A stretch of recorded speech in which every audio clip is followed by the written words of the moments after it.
তোর নাগাল বউ আমার দরকার নাই তোর মাঠে নিয়ে দিয়ে তুই থাকবি না যা মা ও যে দেহ দুলাভাই বুঝিকে ধাক্কা ধাক্কা নিয়ে আইতেছি গেদি তুই তো হাসা কথাই কইছ কি যে করছে গেদি হেজন তো জামাই এরকম করে ডাকে নিয়ে আইতেছে বাড়ি মুহি বুঝি আনের মেয়ের জামাই বান বেশি ভালো না সেজন্য মেয়েরে মারতে মারতে নিয়ে আইতেছি না বুঝি আমার মেয়ের জামাই তো ভালো আছে কোনদিন মেয়েরা দেরা মারে না আহু কো দেহি হুনি কি করছে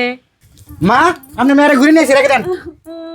কে জামাই আমার মেয়েরা তুমি এমন করে নিয়ে আইছো কে আমার মেয়ে কি করছে তোমারে কি করছে আপনার মেয়ে টেনে শুনেন আপনার মেয়ে কবনি ও বো জামাই আমি হুনতাছি আগে দি তোর কি হইছে কসে দেহি হুনি কি আর হবো মা তুমি তুই না আমারে কয়ে দিছিলা যে হরিরে মায়ের মতন দেখো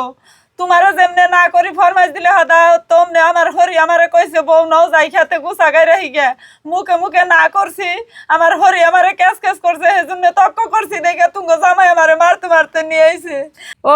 এই কথা আমি কি তোর হরির নগে এরকম করে তক্ক করবার করছি তাহলে তো তোর মারবই গেদি হরির মুখে মুখে মানে তক্ক করলে কি আর জামাই বাড়ি ভাত খান যাবো তোমার মায়ের নাকি যে ব্যবহার করছে ওই ব্যবহার করুন যাবো না হ বুঝি চাষি ঠিকই কইছে হরি হসরে যা কয় তাই শোনা নাগে জামাই আমার মেয়ে না বুঝা ভুল করে হালাইছে এবারকার মতো মাফ করে দেও আর কোনোদিন এরকম করবো না আর গেদি হরি হসুরে যা কয় তাই হইনো আর জামার নাগে যাওগা যাকে মা আনে যাওয়ানো সব মায়ের নাগাল মেয়েরা খুব বুদ্ধি দেন নাই এটা দেখে আমার খুব ভালো লাগছে আনার থাকুন আনার মেয়ে নিয়ে আমি জায়গায় জামাই আইসা যদি তাহলে ঘরে হগে দিলে নিয়ে খাওয়া দাওয়া করে তারপর সন্ধ্যার সময় বাড়তে যাইনি ও আনন কি দাও লাগছে